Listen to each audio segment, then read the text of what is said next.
Vous écoutez Samedi de lire avec l'auteur invité d'Amélie Boivin-Enfield. Judith, on est maintenant rendu au moment de l'émission. C'est à mon tour de te présenter des livres que j'ai lus cette semaine. Alors, j'ai 4 romans à te présenter. Alors, on va commencer avec le premier. Oui, donc La nuit leur appartient de Sylvia Day. Oui, c'est du même auteur de la série érotico Crossfire, qui a connu vraiment un immense succès. Il y a des millions et des millions d'exemplaires qui ont été vendus partout à travers le monde. Et c'est assez particulier comme roman. C'est l'histoire de gardiens de rêve qui vont rencontrer dans les rêves des femmes pour assouvir leurs rêves, leurs fantasmes. Et ils prennent l'apparence que les femmes ont imaginé dans leurs rêves. Alors, c'est gardiens des rêves. Et les gardiens des rêves ne vont jamais aller voir la même femme, justement, pour pas qu'il y ait de lien affectif qui se lie entre les deux personnes. Et il va voir Elizabeth, qui est vraiment différente des autres femmes, parce qu'elle empêche toujours les gardiens des rêves de rentrer, justement, dans ses pensées. Et à un moment donné, ben, le chef des gardiens des rêves sera pas content. Il va envoyer comme son meilleur gardien des rêves pour essayer, justement, d'entrer en contact avec Elizabeth. Et elle va le laisser entrer dans sa vie.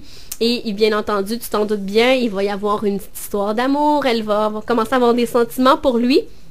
J'ai trouvé ça très bizarre comme roman, surtout quand on parle d'un roman érotique, d'avoir des gens dans des rêves. Je trouvais ça un peu pas science-fiction, mais très fantastique comme roman. Alors, pour les gens qui ont aimé la première série Crossfire, vont être déçus de ce roman-là. Moi, j'ai trouvé ça assez bizarre.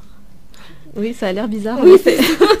Alors, je rappelle le titre, j'aimais des gens qui sont curieux. Peut-être qu'il y a des gens qui aiment bien les trucs qui se rattachent aux rêves. C'est La nuit leur appartient de Sylvia Day.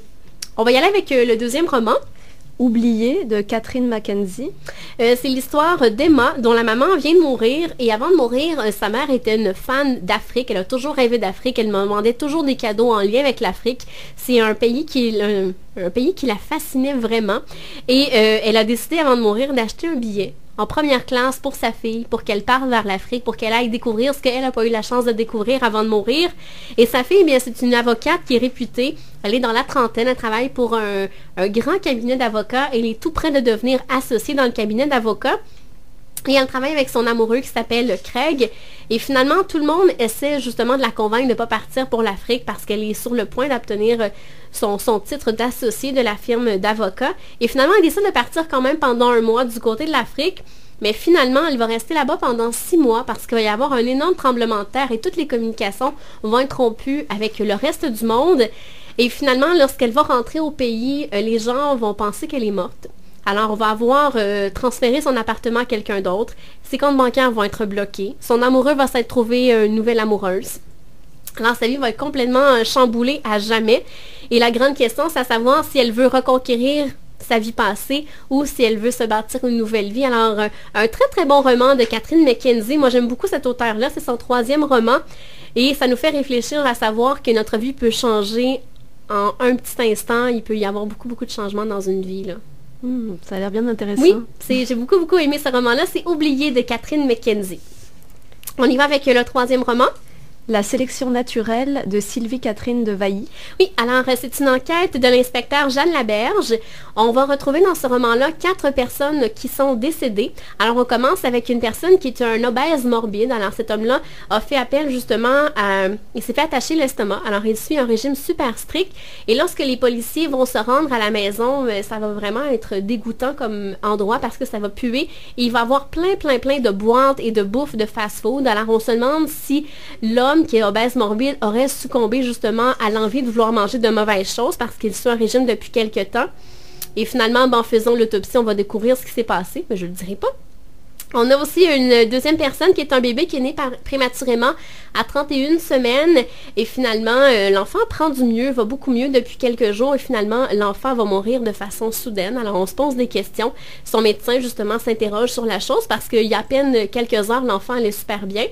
On a aussi une prostituée qui est retrouvée dans une ruelle avec 2 seringues dans le bras. Alors c'est assez particulier parce que si elle voulait justement se tuer ou se faire une surdose, elle aurait pu juste prendre une seule seringue. Alors on se pose des questions à ce sujet-là. Et on a une 4e personne qui est une jeune femme de 18 ans qui a été renversée par une voiture. Alors elle est dans le coma. Et il va y avoir une autre personne qui va décéder, qui est une personne que connaît bien l'enquêteur Jeanne. Alors l'enquêteur va se demander s'il y a un lien à faire entre ces 4 décès-là. Est-ce qu'il y en a? Ben, si vous voulez le savoir, il faut le lire. Alors, c'est un super bon roman policier. Moi, j'ai bien aimé ça. Et j'ai bien aimé le personnage de Jeanne l'inspecteur. Je m'y suis attachée. Et l'auteur a beaucoup d'imagination, surtout dans les cas de décès de ses personnages. Il fallait y penser. Alors, c'est à lire un livre de Sylvie Catherine Devailly. On va rappeler le titre, c'est La sélection naturelle. Et on termine avec le 4e et dernier roman. Te succomber de Jacinda Wilder. Oui, alors c'est un roman pour jeunes adultes. Alors c'est une nouvelle catégorie de romans. On appelle ça jeune adulte parce qu'il y a quelques petites scènes explicites dans le roman. Alors c'est 2 adolescents de 18 ans. C'est l'histoire de Neil et Cal qui se connaissent depuis toujours. Ils ont été élevés ensemble, ils habitent tout près l'un de l'autre. Ils sont les meilleurs amis du monde et ils ont tout fait ensemble. Et finalement, ils vont se rendre compte qu'ils sont finalement amoureux. Ils commencent à éprouver des sentiments l'un pour l'autre. Alors, ça va être le premier amour, le premier baiser et bien entendu, la première relation sexuelle. Alors, c'est ça la scène explicite du roman. Et Carl va malheureusement mourir de façon tragique. Alors, Neil va vraiment être inconsolable. Et finalement, 2 ans plus tard, ça c'est l'autre partie du roman, elle va recroiser Colton, le grand frère de Carl, et finalement, elle va être charmée par Colton. Elle va tomber amoureuse de lui sans le vouloir et elle va justement un peu se remettre tranquillement pas vite du départ de Carl. Alors, un beau petit roman. Il y a beaucoup d'adolescentes qui vont aimer ce roman-là. Si vous aimez ce qui est un peu romantique, on parle d'amour, mais on parle aussi de deuil. On voit justement Neil faire le deuil de Carl au fil du roman.